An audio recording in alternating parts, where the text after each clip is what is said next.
Hey everyone, welcome back to another video. आज हम पढ़ने वाले हैं भारतीय साक्ष्य अधिनियम from the starting. This act BSA 2023 this replace the Indian evidence act, जो कि बहुत पुराना 18th सेंचुरी का एविडेंस पे हमारा एक्ट था। It was one of the very important criminal laws in India. Criminal law 3 aspect में डिवाइडेड है। वी हैव BSA जो कि रिप्लेस किया है IPC को, we have BNSS which replaced CRPC, and now we have the Bharatiya Sakshya Adhiniyam which have replaced the Indian Evidence Act. These are the 3 branches of criminal laws. Now this is the 3rd branch. It deals with evidences, how they will be given, what is their weightage, what is their relevancy, and how they can be proved. Now let's start from the starting. This is Universal's Bare Act of BSA 2023. The first date here we have the enactment date. 25th December 2023 को इसको enact किया गया था। Enact in the sense it received president's assent on 25th December, मतलब कि दोनों parliament से पास होने के बाद जो इस एक्ट का बिल था, वो दोनों पार्लियामेंट पास होने के बाद जो प्रेसिडेंट का एसेंट है वो 25th December को उसने रिसीव किया था। ये एनफोर्समेंट नहीं, इनैक्टमेंट डेट होती है जो यहाँ पे दी हुई है। उसके बाद सेक्शन 1 से चालू करते हैं डायरेक्टली। सेक्शन 1 टाइटल्ड है एज शॉर्ट टाइटल, एप्लीकेशन और कमेंसमेंट। शॉर्ट टाइटल यहाँ पे एक्ट के टाइटल की बात हो रही है। एक्ट का नाम है भारतीय साक्ष्य अधिनियम 2023। इसकी एप्लीकेशन जो है वो दी हुई है यहाँ सबसेक्शन 2 में। एप्लीकेशन टेरिटोरियल नहीं है बट सब्जेक्ट मैटर है। Territorial in the sense most of the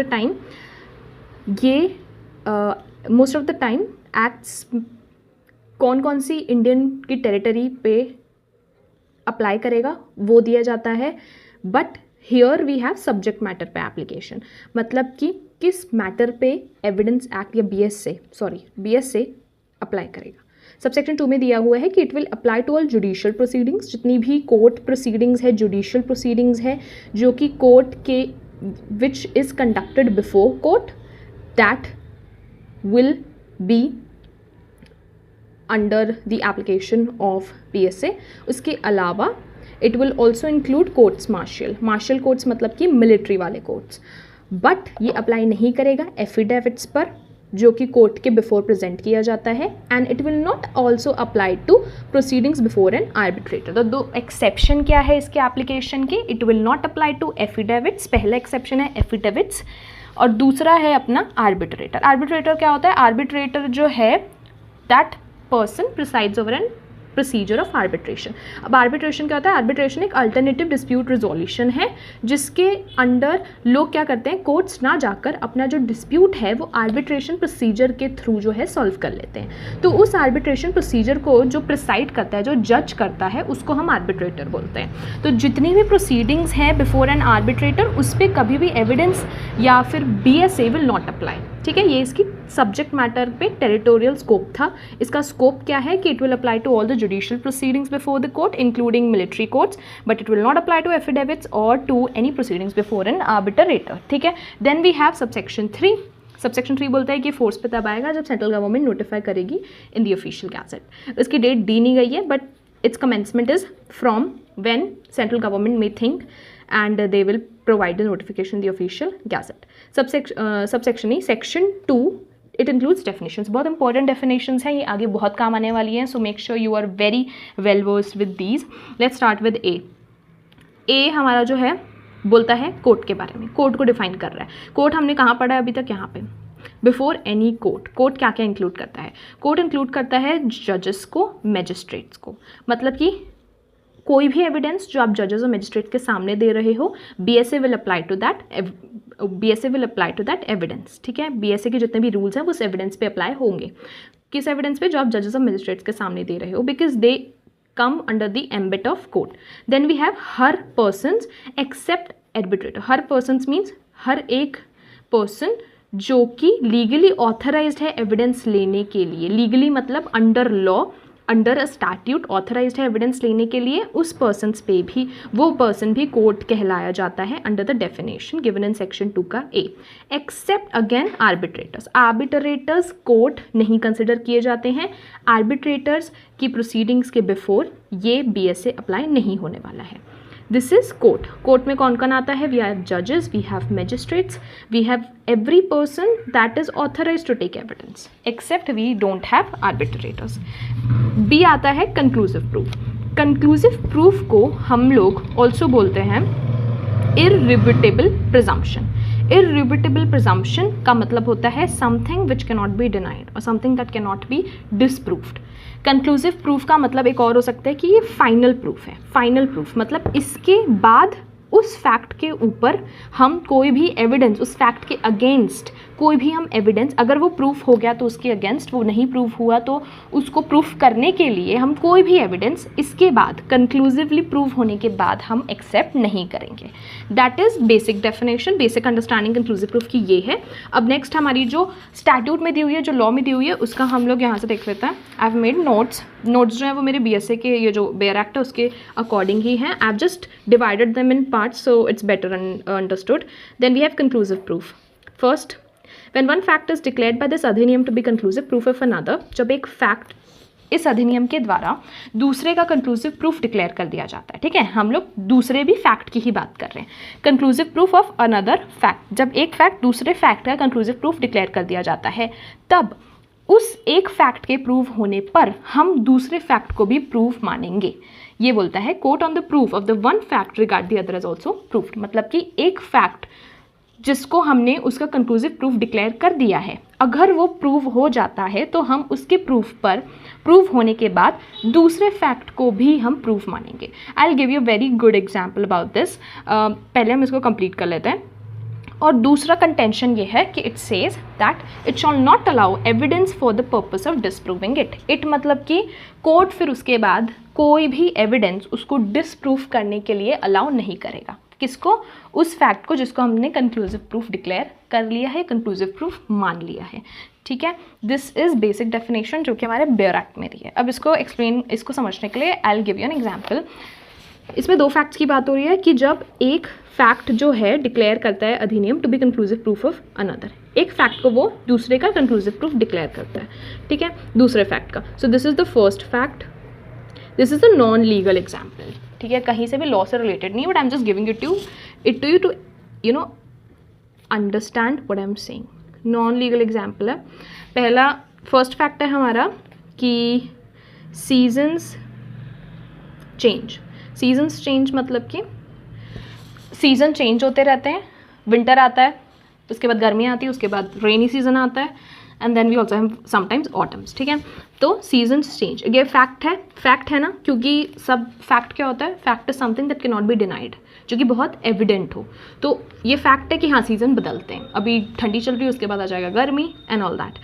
second fact है हमारा कि earth rotates, earth revolves, actually rotates नहीं, earth revolves around sun, therefore seasons change। ये थोड़ा ज्योग्राफी रिलेटेड एग्जाम्पल है, but I hope it's easy to understand. मतलब earth सन के around revolve करता है, जिसकी वजह से सीजन्स में आता है चेंज। तो ये हो गए हमारे दो फैक्ट, ठीक है। तो हमारा ये क्या बोल रहा है, अब भी देखो कंक्लूसिव प्रूफ क्या बोल रहा है कि जब एक फैक्ट डिक्लेयर किया जाता है बाय दिस अधिनियम, by this act, by this book to be conclusive proof of another, इस फैक्ट को हम डिक्लेयर कर रहे हैं to be conclusive proof, CP लिख दिया मैंने, conclusive proof of this fact, first वाले का। मतलब सेकंड है conclusive proof of first fact, जब हमने ये डिक्लेयर कर दिया कि ये इसका कंक्लूसिव प्रूफ है। इसके अलावा ये फाइनल प्रूफ है इसका, इसके अलावा हम इसके अगेंस्ट या इसके फॉर में कोई प्रूफ नहीं आया, ठीक है। जब हम सेकंड फैक्ट को डिक्लेयर कर रहे हैं to be conclusive proof of first fact, तब उसके बाद ये देखो क्या बोल रहा है हमारा बेयर एक्ट फिर से, the court on proof of one fact regard the other as proofed. तब जब हमारा ये फैक्ट प्रूव हो जाता है, इसके लिए पॉजिटिव एविडेंस पेश कर दिया जाता है कोर्ट के सामने, मतलब ये तो खुद में ही फैक्ट है, बट अगर किसी ने प्रूफ कर दिया कि हाँ अर्थ रिवॉल्व्स अराउंड द सन, कोई अपनी थ्योरी लेके आ गया, कोई अपनी रिसर्च फाइंडिंग्स लेके आ गया कि हाँ अर्थ रिवॉल्व्स अराउंड द सन, जिसकी वजह से सीजन्स जो है वो चेंज होते हैं, तो जब ये फैक्ट हमारा प्रूव हो जाएगा तो हम first fact that is seasons change, इसको भी प्रूव मानेंगे। दैट व्हाट कंक्लूसिव प्रूफ का डेफिनेशन स्टेट्स। ठीक है, ये सब भूल जाओ कि मैंने क्या डेफिनेशन क्या एग्जाम्पल दिया, क्या बताया, but you have to remember कि जब कोर्ट डिक्लेयर कर रहा है one fact to be conclusive proof of another fact, this fact, ठीक है, इस फैक्ट को हम डिक्लेयर करें to be conclusive proof of this fact, तब इस फैक्ट के प्रूव होने पर जब कोई अपनी थ्योरी लेके आ गया, कोई अपनी रिसर्च फाइंडिंग्स लेके आ गया कि हाँ अर्थ रिवॉल्व होता है सन की वजह से, सन के अराउंड, जिसकी वजह से सीजन्स चेंज होते हैं, तो इस फैक्ट के प्रूव होने के बाद जो हमारा फर्स्ट फैक्ट है सीजन्स चेंज, ये भी प्रूव हो जाएगा कि हाँ सीजन्स बदलते हैं। क्यों? क्योंकि अर्थ रिवॉल्व्स अराउंड द सन। ठीक है, वेरी बेसिक, बट आपको ये डेफिनेशन याद करने के लिए मैंने ये एग्जाम्पल बताया है। Okay, this is not important, the example is not important, but definition समझने के लिए I give you this example. Now let's go further. इसका एक बहुत इंपॉर्टेंट पॉइंट ये भी है कि उसके बाद कोर्ट अलाउ नहीं करेगा कोई भी evidence for the purpose of disproving it. फिर इस फैक्ट को डिसप्रूव करने के लिए कोर्ट कोई भी एविडेंस अलाउ नहीं करेगा। कंक्लूसिव मतलब फाइनल, फाइनल मतलब इसके बाद, इस फैक्ट के प्रूव होने के बाद आप या तो इसके फॉर में या तो इसके अगेंस्ट में कोई भी एविडेंस नहीं ला सकते। ठीक है, एक बार कोई भी फैक्ट प्रूव हो गया कि हाँ इट एग्जिस्ट और नॉट एग्जिस्ट, तब आप उसके अगेंस्ट में या तो उसके अगेंस्ट में या तो उसके फॉर में कोई भी एविडेंस नहीं ला सकते, क्योंकि it is conclusive, it is final. Okay, this was हमारा कंक्लूसिव प्रूफ का डेफिनेशन जो कि दिया हुआ है बी में। सी बोलता है disproved. Now this is not disapproved, A वाला नहीं है, ए पी पी वाला नहीं है, इट इज डिस, यहाँ पे हमारा डिस और ये है प्रूव्ड। डिसप्रूव्ड मतलब it does not exist, disapproved मतलब नकार दिया जाए, जब टोटली उसका एग्जिस्टेंस जो है वो खत्म, मतलब ये मान लिया जाए कि डज नॉट एग्जिस्ट, तब उसको बोलते हैं disproved. Disproved in relation to a fact, किसी भी फैक्ट, किसी भी स्टेटमेंट के रिलेशन पे डिसप्रूव्ड का क्या मतलब होता है, क्या दिया हुआ है, disproved means, where it is given, let me see,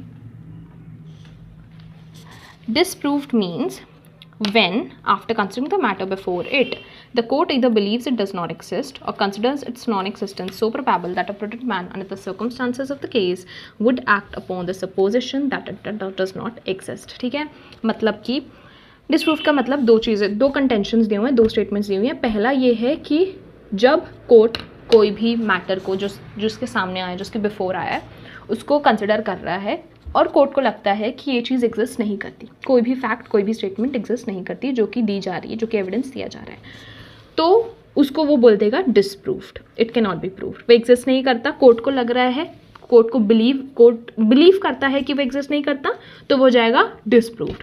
दूसरा, कोर्ट उस फैक्ट को, उसके नॉन एग्जिस्टेंस को, उस फैक्ट के नॉन एग्जिस्टेंस को, इतना नॉन एग्जिस्टेंस की बात हो रही है, एग्जिस्टेंस की नहीं, उसके नॉन एग्जिस्टेंस को कि वो एग्जिस्ट ही नहीं करता, उसके नॉन एग्जिस्टेंस को इतना प्रोबेबल, इतना प्रोबेबल का मतलब होता है इतना सही, इतना प्रोबेबल मतलब कि इतना पॉसिबल, इतनी पॉसिबिलिटी है उसके नॉन एग्जिस्टेंस की कि कोई भी प्रूडेंट मैन, प्रूडेंट मतलब ऑर्डिनरी आम आदमी, कोई भी नॉर्मल आदमी जो कि जिसके पास मेंटल एबिलिटी है, जो कि नॉर्मल है, कोई भी नॉर्मल आदमी उसी तरीके से एक्ट करेगा एज इफ वो फैक्ट एग्जिस्ट ना करता हो। कोई भी नॉर्मल इंसान इसी तरीके से एक्ट करेगा as if it does not exist. Okay, so that's what disproved means. Disprove में दो बहुत इंपॉर्टेंट वो हैं हमारे स्टेटमेंट्स हैं, मैं एक बार बता देती हूँ क्या क्या है। पहला तो है disproved consist of, first you are dealing with कि कोर्ट बोल रहा है कि कोर्ट बिलीव्स एक्चुअली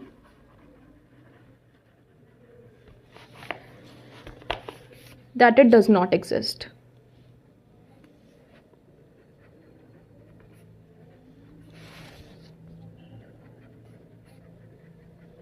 और दूसरी स्टेटमेंट है जो हमारी इसके डेफिनेशन में दी हुई है, आप इसको अगर फ्रेजेस में याद करोगे ना, जैसे ये एक फ्रेज हो गया, दूसरा फ्रेज ये है, तो डेफिनेशन बड़ी है, 4-5 लाइन की है, बट याद इजीली हो जाएगी। That's why I am dividing it in phrases. पहला फ्रेज ये था, court believes that it does not exist. Disproved का मतलब होता है कोर्ट को लगता है कि वो एग्जिस्ट नहीं करता। क्या नहीं एग्जिस्ट करता? फैक्ट। क्या नहीं एग्जिस्ट करता? State of things. ठीक है, court beliefs it does not exist. दूसरा ये है कि कोर्ट को लगता है उसका एग्जिस्टेंस इतना प्रोबेबल है, उसका नॉन एग्जिस्टेंस इतना प्रोबेबल है,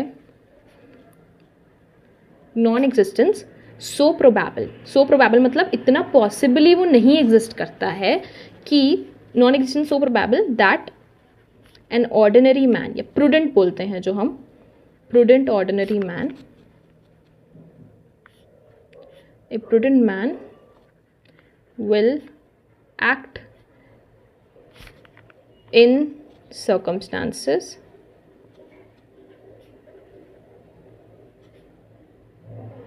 that in circumstances of case that it does not exist. मतलब कोई नॉर्मल इंसान भी इसी तरीके से एक्ट करेगा कि वो एग्जिस्ट नहीं करता है। क्या नहीं एग्जिस्ट करता है? फैक्ट। हम एक एग्जांपल दे दो, एग्जांपल ले लो, जैसे कि अगर फॉर एग्जाम्पल हम लोग कोई कोर्ट के पास आता है और बोलता है कि हवा में कोई वायरस फैला हुआ है and there is a airborne disease, airborne virus in the air, in the environment. अगर कोई भी किस कोर्ट के पास आ रहा है विद दिस पिटीशन कि एयर में ये वायरस फैला हुआ है, तो अगर कोई दूसरा पर्सन है जो उसको अगेंस्ट में इसके लिए एविडेंस देगा, कोर्ट क्या कंसिडर करेगा? या तो उस कोर्ट कब उसको डिसप्रूव्ड मानेगा उस स्टेटमेंट को कि नहीं वायरस नहीं है, कोई भी एनवायरनमेंट बिल्कुल ठीक है, एयर बिल्कुल ठीक है। कब उसको डिसप्रूव्ड मानेगा? जब या तो कोर्ट को बिलीव करेगा कि वो एग्जिस्ट नहीं करता। कैसे बिलीव होगा? आप एविडेंस दोगे उसके लिए, ठीक है, उसके लिए कि एनवायरनमेंट में कोई भी वायरस नहीं है। दूसरा तरीका क्या हो सकता है कि जो भी नॉर्मल पर्सन है जो कि आसपास घूम रहे हैं, जो कोर्ट में है, जो अपना नॉर्मल काम कर रहे हैं, वो बिना मास्क के, बिना किसी प्रोटेक्टिव शील्ड के, बिना किसी प्रोटेक्शन के आराम से हवा में सांस ले पा रहे हैं। वो उस एनवायरनमेंट में थ्राइव कर रहे हैं, उस एनवायरनमेंट से उनको कुछ हार्म नहीं हो रहा, ठीक है। मतलब उसके नॉन एग्जिस्टेंस, जो उसका नॉन एग्जिस्टेंस किसका, समझ लो वायरस का इन दी एयर, उस वायरस का एयर में उसका नॉन एग्जिस्टेंस इतना प्रोबेबल है, इतना पॉसिबल है, वो कोर्ट को इतना दिख रहा है पॉसिबली कि कोई भी प्रूडेंट मैन, प्रूडेंट मतलब जितने भी ऑर्डिनरी लोग हैं वो उस हवा में काम कर पा रहे हैं, उस हवा में सांस ले पा रहे हैं, उससे अफेक्ट नहीं हो रहे हैं, ठीक है। वो जो सर्कमस्टेंस है उस केस का, वो तो ऐसे ही एक्ट कर रहे हैं ना जैसे कि कोई वायरस नहीं है। एक्शन जो है नॉर्मल लोगों के वो ऐसे ही हैं जैसे कि that virus does not exist. तो कोर्ट तब उस वायरस को डिसप्रूव्ड मानेगा जब उन प्रूडेंट मैन के, उन ऑर्डिनरी लोगों को कोई इफेक्ट नहीं हो रहा है उस वायरस से, या फिर उस सर्कमस्टेंस में जब वायरस एयर में है, तो वो लोग बोल रहे हैं कि वायरस एयर में है, तब वो फिर भी प्रूडेंट मैन या ऑर्डिनरी मैन ऐसे एक्ट कर रहे हैं जैसे कि वो एग्जिस्ट नहीं करता। कैसे एक्ट कर रहे हैं? मतलब they have not wear any mask or anything, or they are actually thriving, they are very well, they are fine, they are not having any ailment। वो इस तरीके से एक्ट कर रहे हैं। तब उस वायरस की presence in the air court disprove declare कर देगा या नहीं मानेगा, उसके अगेंस्ट जो है एविडेंस जो है उसको डिसप्रूव कर देगा, मना कर देगा कि वो एग्जिस्ट ही नहीं करता है। ओके, दिस इज डिसप्रूव का definition. Now let's go for document. Very important definition, documents क्या होते हैं। डॉक्यूमेंट दिया हुआ है डी में। Document means any matter express, describe और otherwise record of any substance. कोई भी मैटर जो कि एक्सप्रेस किया गया है, जो कि डिस्क्राइब किया गया है। मैटर मतलब कुछ भी हो सकता है, किसी की लड़ाई हो गई, किसी ने कोई डॉक्यूमेंट, किसी ने कुछ पेपर सबमिट किए हैं तो उसका केस हो गया, कुछ भी। तो डॉक्यूमेंट में क्या होता है? डॉक्यूमेंट में कोई भी मैटर है जो कि लिखा गया है, जो कि एक्सप्रेस किया गया। एक्सप्रेस मतलब एक्सप्लिसिटली स्टेट करना। एक्सप्लिसिटली स्टेट करना मतलब कि in the face of it होना चाहिए, मतलब डॉक्यूमेंट में खुद लिखा होना चाहिए, एक्सप्रेसली होना चाहिए, एक्सप्रेस होना चाहिए। तो कोई भी मैटर जो कि एक्सप्रेस है, जो कि डिस्क्राइब किया गया है या फिर रिकॉर्ड किया गया है, किसी भी सब्जेक्ट मैटर से रिलेटेड हो सकता है वो matter, bye means of. Document में क्या क्या होता है? कोई भी मैटर होता है जो कि एक्सप्रेस किया गया, डिस्क्राइब किया गया, रिकॉर्ड किया गया है, किसके थ्रू? मीन्स मतलब किस चीज़ की मदद, किस तरीके से रिकॉर्ड किया गया, किस तरीके से किया हुआ है? लेटर्स के through, alphabets, letters, figures, marks हो गए, 1 2 3 4 हो गया, जितने भी, जिस भी तरीके से आप रिकॉर्ड करते हो उसको, जो भी तरीका होगा आपका रिकॉर्ड करने का, उनके थ्रू। एक तरीका या एक से ज़्यादा तरीका, by one of these means और by more than one of those means, जब रिकॉर्ड किया गया है। And when it is intended to be use. Intended मतलब आपका इंटेंशन क्या है उसको रिकॉर्ड करने का, कि आपको रिकॉर्ड करना है उस सब्सटेंस को। आपका इंटेंशन है कि वो यूज़ किया जा सके या यूज़ हो for the purpose of recording. मतलब कि उस मैटर को रिकॉर्ड करने के लिए आपने उस मैटर को एक्सप्रेस करके एक डॉक्यूमेंट में डाल दिया है, आपने उसको डिस्क्राइब करके एक पेपर में डाल दिया है। क्यों? For the purpose of recording that matter. तो उस को बोलते हैं document and that's given in D, section 2D। Then we have section 2E which is evidence. Evidence क्या होता है? एविडेंस हमारे ब्रीफली दो प्रकार के होते हैं। पहला है हमारा प्राइमरी एविडेंस, दूसरा है हमारा secondary evidence. sorry, I'm so sorry, this is not primary secondary, primary secondary, there are types of documentary evidence. Briefly हमारे दो ही होते हैं, पहला है oral, दूसरा है documentary. I'm so sorry, that was my mistake. पहला है oral, दूसरा है documentary. Documentary evidence further divided होते हैं primary और secondary evidence में। evidence की E में I में दिया हुआ है, I मतलब first में दिया हुआ है oral evidence. oral evidence क्या क्या होते हैं उसका definition दिया हुआ है। ऑल स्टेटमेंट्स मतलब हर स्टेटमेंट जो कि या तो इवन इलेक्ट्रॉनिकली दी गई हो, कोई भी स्टेटमेंट या हर स्टेटमेंट इंक्लूडिंग स्टेटमेंट्स जो कि इलेक्ट्रॉनिकली दी गई हो, विच कोर्ट परमिट्स और रिक्वायर्स टू बी मेड, जो कि कोर्ट बोलता है देने के लिए या कोर्ट के सामने दी गई हो परमिशन के थ्रू, उस कोर्ट के परमिशन के थ्रू, बाय विटनेस। कौन दे रहा है? ओरल स्टेटमेंट्स विटनेस दे रहा है। किस रिलेशन में दे रहा है? कोई भी fact which is under inquiry, कोई भी ऐसा फैक्ट जो कि इंक्वायरी में है उस कोर्ट के बिफोर, उसके रिलेशन में अगर आप कोई भी स्टेटमेंट दे रहे हो, भले वो इलेक्ट्रॉनिकली हो, तो उन स्टेटमेंट्स को बोला जाता है ओरल एविडेंस। वो स्टेटमेंट्स बोलते हैं हम ओरल एविडेंस को।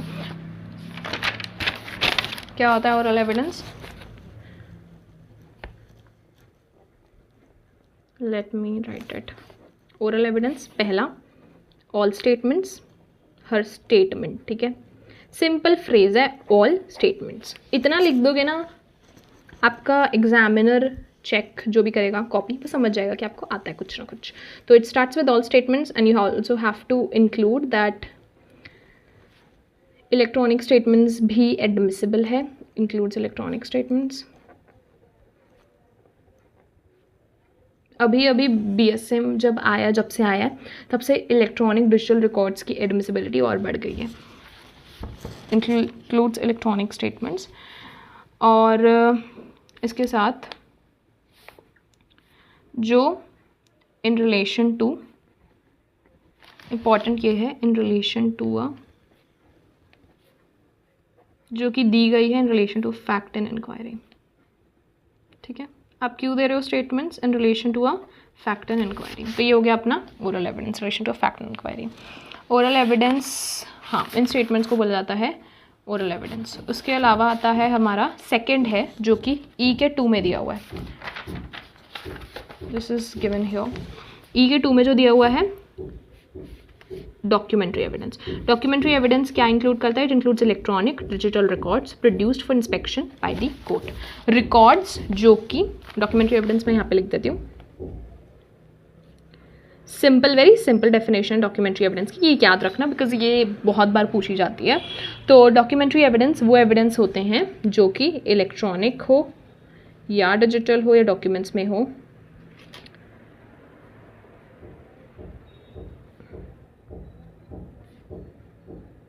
ऑल डॉक्यूमेंट्स इलेक्ट्रॉनिक और डिजिटल,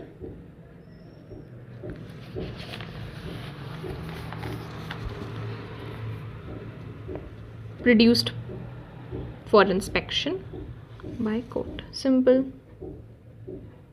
वेरी सिंपल डेफिनेशन है डॉक्यूमेंट्री को, तो ओरल से भी इजी है। Produced for inspection by the court, उनको बोलते हैं डॉक्यूमेंट्री एविडेंस। अब इलेक्ट्रॉनिक और डिजिटल में डिफरेंस क्या है? Let me explain. इलेक्ट्रॉनिक वो चीज़ें होती है, वो रिकॉर्ड्स होते हैं, इलेक्ट्रॉनिक रिकॉर्ड्स, जो कि एक डिवाइस से दूसरे डिवाइस शेयर की गए हों इलेक्ट्रॉनिकली।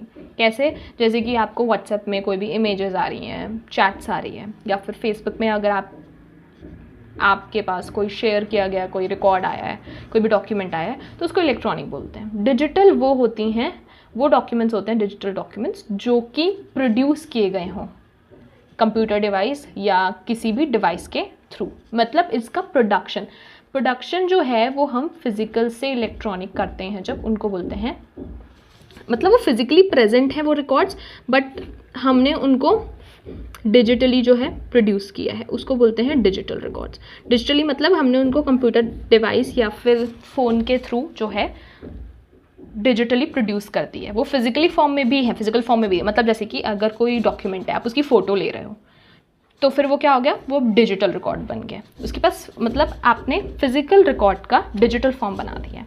तो digital is something that is produced through a computer device और इलेक्ट्रॉनिक डिवाइस। इलेक्ट्रॉनिक डॉक्यूमेंट्स या रिकॉर्ड्स वो होते हैं जो कि just transferred from one device to another, they are just transferred, they are not produced, वो already produced हैं, they are just transferred from one device to another, उनको बोलते हैं हम इलेक्ट्रॉनिक और digital. That's why 2 words are given. ऐसा नहीं कि दोनों वर्ड सेम होते हैं, they are not same, they have minute difference but it is distinct. Now after documentary evidence we have F means fact. Fact क्या होता है भाई? फैक्ट बहुत ज़्यादा इंपॉर्टेंट डेफिनेशन है, बिकॉज आगे बहुत ज़्यादा आने वाला है, रेलिवेंट फैक्ट आएगा, फैक्ट एंड इशू आएगा, तो एक बार समझ लो कि फैक्ट होता क्या है। BSA के अकॉर्डिंग फैक्ट क्या होता है, वो F में दिया हुआ है, सेक्शन 2 के F में। फैक्ट मीन्स एंड इंक्लूड्स कोई भी चीज़, एनीथिंग, स्टेट ऑफ थिंग्स मतलब नेचर, उनका स्टेट क्या है, उनकी हालत क्या है, या फिर रिलेशन ऑफ थिंग्स। रिलेशन मतलब उन दो चीज़ों के बीच में रिलेशन क्या है।